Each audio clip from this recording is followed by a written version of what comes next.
good afternoon. Kamusta kayong lahat? So habang nagkakape tayo dahil kauuwi ko lang galing ng trabaho, hindi na tayo naligo. Nag-ponytail na lang tayo para malinis tignan. Pero nagkakape ako kasi sobrang lamig na dito. Nag-heater na rin kami sa loob ng bahay. Pero since ako lang naman mag-isa, tsaka mahabang manggas naman ako kaya hindi na ako nag-heater today. So, konting update lang tayo sa mga nangyayari sa buhay natin para naman ma-share ko sa inyo bakit till now wala pa rin po tayong live. So ayun nga po, gaya po ng nakikita nyo sa ating thumbnail, di ba? Magsasahod reveal tayo kung magkano nga ba ang nasahod ko nung buwan ng September bilang part-time sa tomato farm, sa tomato, yung di ba naging farmer tayo. Until now naman, nag-farm pa rin tayo. So, bali, nag-start ako sa farm ng September 1 and then ang magiging cut-off is September 30. Pero, marireceive mo ang sahod through bank kasi bank to bank yung transaction, hindi binibigay ni boss ng cash through, the next month of 10 of the month. So, today is October 10. Kaya chinek natin yung bangko kung pumasok ba yung sinahod natin na pinagtrabahuan natin noong September 1 till September 30 and nakuha na natin yung sahod natin. Winidraw ko pero hindi ko siya winidraw lahat. Hindi ko na kinuha yung butal kasi napaka-liit naman ng butal tsaka hindi naman pwedeng ma-withdraw yung barya-barya, di ba? So, nakasahod po ako ng 55,981 yen. Yen po hindi peso. Baka nagkakamali tayo. 55,981 yen which is equivalent to around mga, hindi ko na isasali yung 981 yen. So, bali yung 55,000. Ang tawag natin doon ng mga Pilipina, di ba? 5 lapad at kalahati. Yung 5,000 yen kasi kalahati yun ng isang lapad. Yung 10,000 yen kasi yung isang lapad, di ba? So, nakasahod tayo ng 5 lapad at kalahati. At ito yung magiging equivalent niya kapag kinonvert natin sa peso. So, ito po part-time job lamang po ito. So, nagtatrabaho po ako around mga 2 to 3 hours. Siguro pinakamahaba ko na ang 3.5 hours. Pero, madalang lang ako makapag 3.5 hours kasi depende po sa dami ng kamatis na hina-harvest namin. Ayun, so, i-share ko muna sa inyo yung oras ko sa pagtatrabaho bago ko i-reveal ang ating sahod. Kaya, dyan lang kayo. So, alam niyo naman, di ba, napakita ko na sa inyo dun sa mga nakaraang vlog ko, dun sa tomato farm na vlog ko is nakaka-time in ako ng around mga 9:15. Basta bago mag 9:30, nakakapag-time in ako. So, ibig sabihin nun, kapag natapos kami ng 12, nakakapag-trabaho ako ng 2.5 hours.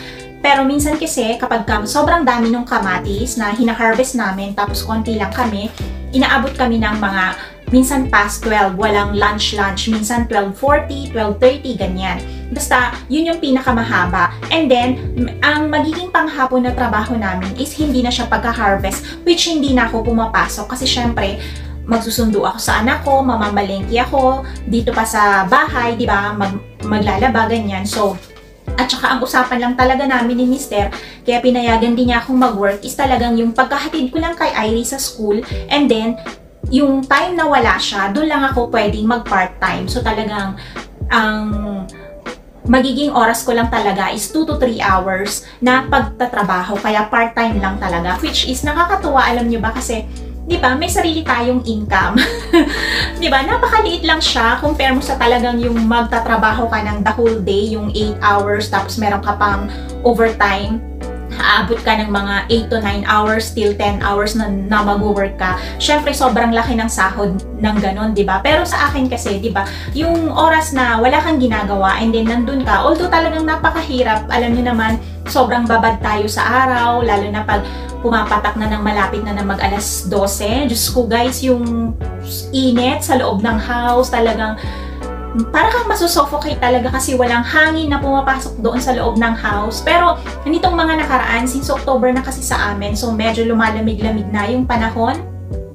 Hindi na siya gaanong mainit, unlike nung September na talagang umaabot ng 35 to 37 degree. At talagang naku, sobrang init.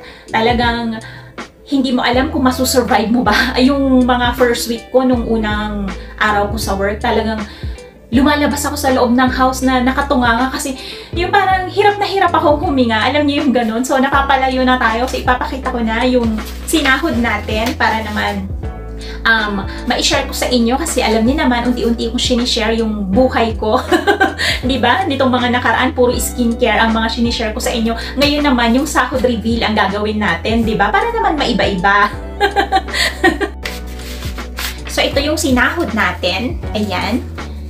Bali, ito yung yen, yung 10,000 yen na sinasabi ko. Ito. Yan, 10,000 yen. So, bali 5 ito na 10,000 yen.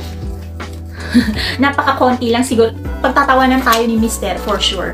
And then, ito naman, yung tigwa 1,000 yen. Kapag ka 0.40 ang palit ng yen ngayon, ang equivalent ng 1,000 yen is 400 pesos. Ito po, 1,000 yen. And then, ito naman pong 10,000 yen. Ang magiging convert nito pag 0.40 ang palit ngayon is 4,000 yen po ang 10,000 yen ng Japan. Sa peso, magiging 4,000 pesos po ito.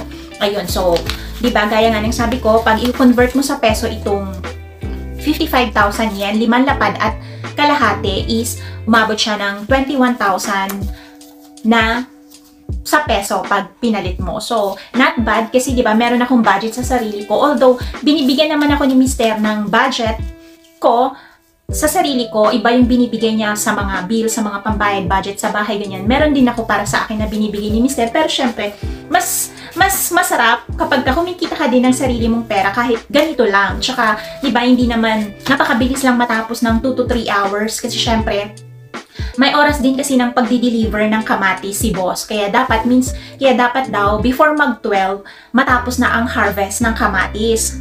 Kasi i-deliver niya yun dun sa pinag-aanuhan ng company na kamatis. So, pero minsan kasi pag sobrang dami talaga, ayun nga, gaya nga ng sabi ko, inaabot kami ng 12:30, 12:40, ganyan. And then, yung hapon naman na trabaho is yung, di ba, alam niyo naman ang kamatis kapag ka lumaki siya tapos sa isang stem is madami siyang bunga, yung mahuhulog siya talaga. Kaya yung straw na lubid, ayun, inaano namin yon, kumbaga parang, ano bang tawag doon, yung shinishibaru, yung yung para hindi siya mahulog, ayun, inaano namin yung parang tangkay, ayun, basta gano'n ang ginagawa namin. And then, yung ibang work naman is yung tinatanggal namin yung mga parang iranay, yung mga hindi na kailangan ng mga stem para hindi maging sagabal dun sa paglaki ng pagtubo ng kamatis. Ayun, pero since hindi naman kasi ako pumapasok na ng hapon, kasi yun ang ginagawa every hapon na work, ayun, so hindi ko na masyadong nagawa yun. Alam ko, twice ko lang ata na nagawa yun, pero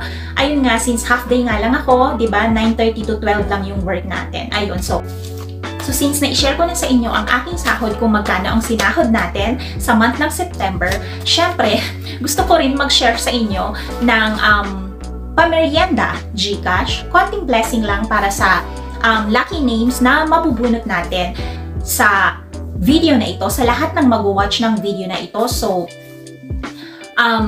kung kailan ko ito maa-upload, basta lahat po ng makakapag-watch sa video na ito, full watch sa video na ito until October 25 ng gabi is accepted po lahat ng comments ng until October 25 ng gabi. Siguro kasi ma-upload ko tong mga 23, 24 na siguro. So, lahat ng comments ng until October 25 is accepted para may chance mabigyan ng 200 GCash pamerienda. 3 tao lamang po ang mabibigyan ko. Ipopost ko po ito ulit sa aking short video, True Ruleta, dahil nagustuhan nyo ang True Ruleta na na pag-announce ng winner para naman makita nyo kung nandun din ang pangalan nyo, diba? So, ang magiging accepted na comments is yung naka-full ang pag-watch, kailangan nandun yung minutes, kung ilang minutes tong video na ito, ilagay nyo din doon sa last. And then, till October 25 ng 4 p.m. Japan time. So, 3 p.m. pag sa Pinas yun. So, i-accept ko ang comment ng October 25, 4 p.m. Japan time. Lahat po yun pasok. The rest na po is hindi ko na ma-accept if ever na super late na kayong nakapag-comment. Kasi nung nakaraan, di ba, na nag-post ako dun sa birthday greetings ni Mr., may nagsabi sa akin through PM na bakit wala daw yung pangalan niya. So, chinek ko yung pangalan niya sa comment section, which is super late na yung greetings niya that time. Kasi nilalagay ko naman sa description kung hanggang kailan yung accepted na comments na masasali sa ating paruleta. Kaya sana basahin nyo din dun sa descriptions kasi ilalagay ko doon kung ano yung mga mechanics para naman alam nyo at kung hanggang kailan. Kaya hindi nakasama yung comment mo that time, sana manood ka ulit. So, ayun lamang ang magiging mechanics natin ha. Dapat tapusin mo ang video na ito, ilagay sa pinakalas ng comment mo yung time na talagang tinapos mo ang video na ito at accepted lamang ang comments na iyon till October 25, 4 PM po. Yung mga comments na yon till October 25, 4 PM ang accepted na comments para makasali sa ating pamerienda GCash through ruleta na ipopost ko po sa short video para makita nyo yung pangalan nyo din since nagustuhan nyo yung ruleta na iyon, di ba?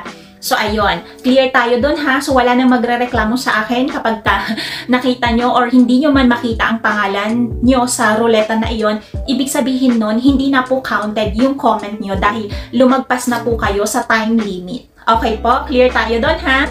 So, ayun. So, dito ko na rin tatapusin ang ating video. Syempre, kung bago ka po sa ating channel at hindi ka pa po nakakapag-subscribe, please consider subscribing. Please consider subscribing, like and share. I Vlog Umoyari. Ayun, inulit ko na naman. So, alam niyo na ha.